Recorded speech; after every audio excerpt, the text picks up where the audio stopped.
नमस्कार, मैं विजय कुमार यादव, राष्ट्रीय अध्यक्ष बाबा बख्तौर सेवा संस्थान। किसी भी देश को आगे बढ़ने के लिए शिक्षा अहम होती है। शिक्षा से ही पूरे देश विकसित की ओर बढ़ सकता है, नए नए रिसर्च हो सकते हैं, नए नए टेक्नोलॉजी को लाया जा सकता है। पर भारत में एक ऐसा राज्य उत्तर प्रदेश है जिसमें भारत का संपूर्ण जो संख्या है उस स्टेट का सबसे ज़्यादा पॉपुलेशन वाला है। वहाँ पे 5000 स्कूलों को बंद करा दिया गया है।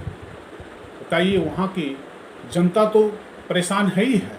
वहाँ का सांसद, विधायक, एमएलसी, मुख्यमंत्री की आत्मा मर चुकी है। देश का प्रधानमंत्री की आत्मा मर चुका है।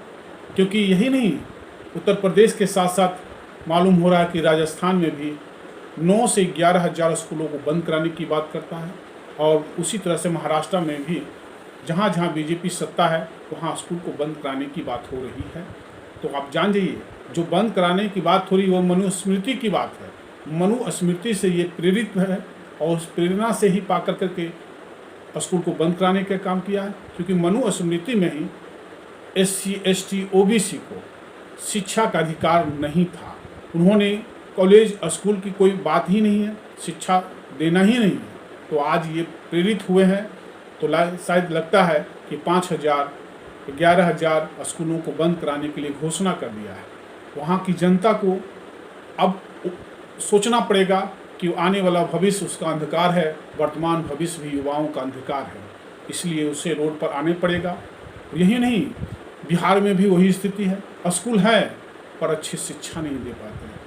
हमें भी पीड़ा होती है, क्योंकि मैं भी उत्तर प्रदेश में वर्षों मैंने सकलडिया कॉलेज में मैंने पढ़ाया है और वहाँ की शिक्षा पद्धति को मैंने आकलन किया कि गुरु एक शिक्षक होता है युवा भविष्य के लिए आगे बढ़ाने के लिए, क्योंकि वो भविष्य को अच्छे स्वरूप में सींचने का काम करता है, युवाओं को आगे बढ़ाने में काम करता है। गार्जियन जिस तरह से माता पिता चाहते हैं कि मेरा बच्चा अच्छा बने, योग बने, डॉक्टर इंजीनियर बने, रिसर्चर बने, शोधक बने, तो उसमें शिक्षक भी एक अहम भूमिका निभाता है कि माता पिता परिवार के बाद अगर सोचने वाला है तो उसका गुरु हो, शिक्षक है।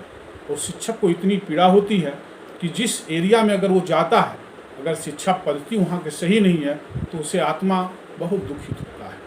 क्योंकि वो चाहता है कि यहाँ के बच्चे विकास करें, मेरा भारत के बच्चे पूरे वर्ल्ड में नाम करें। क्योंकि मैं एक शिक्षक हूँ, मुझे पीड़ा होती है, और जो अच्छे भी शिक्षक हैं उनको भी अंदर में पीड़ा होती है। पर उसकी साधन व्यवस्था नहीं होने के कारण वो उतना जहाँ तक उनके पास क्षमता होता है वो दे पाते हैं। लेकिन सरकार अगर इस तरह से निष्क्रिय रहे, क्योंकि वो शिक्षा से दूर भागे। अब जान जाइए, जो सत्ता और पार्टी है, पढ़े लिखे योग्य अच्छे थिंकर विचारक को से दूर भागता है पार्टियाँ, उसे नहीं विधायक बनाना चाहता, सांसद नहीं बनाना चाहता है, तो ये आप जान जाइए कि वो पार्टियाँ सही नहीं है।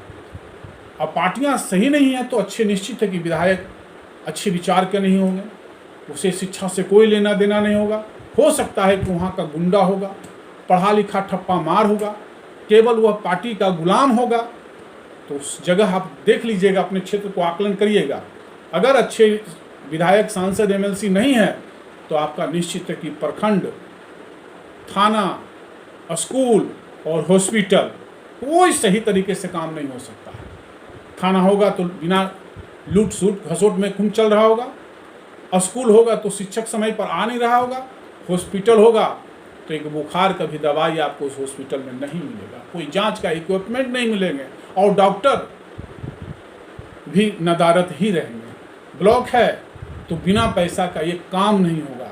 आप जमीन जो लगान आप सरकार को टैक्स देना चाहते हैं, वो टैक्स लेने के लिए वो तैयार नहीं होगा, क्योंकि उस टैक्स लेने के बजाय उसमें भी घूस लेने की बात करेगा। तभी आपका रसीद, आपका जमाबंदी कायम होगा और आपका ये रजिस्ट्री का जो आपका दाखिल खारिज होता वो होने की बात होती है। तो आप जान जाइए कि इतने समस्याओं से अगर प्रेरित है तो उस क्षेत्र का विधायक, MLC, MP, मिनिस्टर, मुख्यमंत्री सही नहीं है।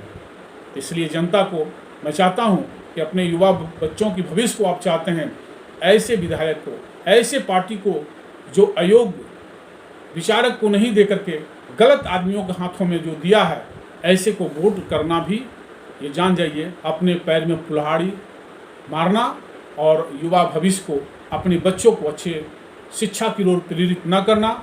उसमें पार्टियां तो गलती है ही है, साथ साथ अगर आप भी ऐसे लोगों को वोट देते हैं तो आप भी पूरे दोषी हैं, ये आप भी को मानना पड़ेगा, क्योंकि आप नहीं चाहते हैं कि मेरा बच्चा अच्छा बने, अच्छे माहौल मिले, अच्छी व्यवस्था बदले, क्योंकि आप भी चाहते हैं कि गंदे लोगों को वोट कर करके, उससे अच्छा वोट मत करिए, बहिष्कार कर दीजिए, हम वोट ऐसे लोगों को नहीं देने जाएंगे।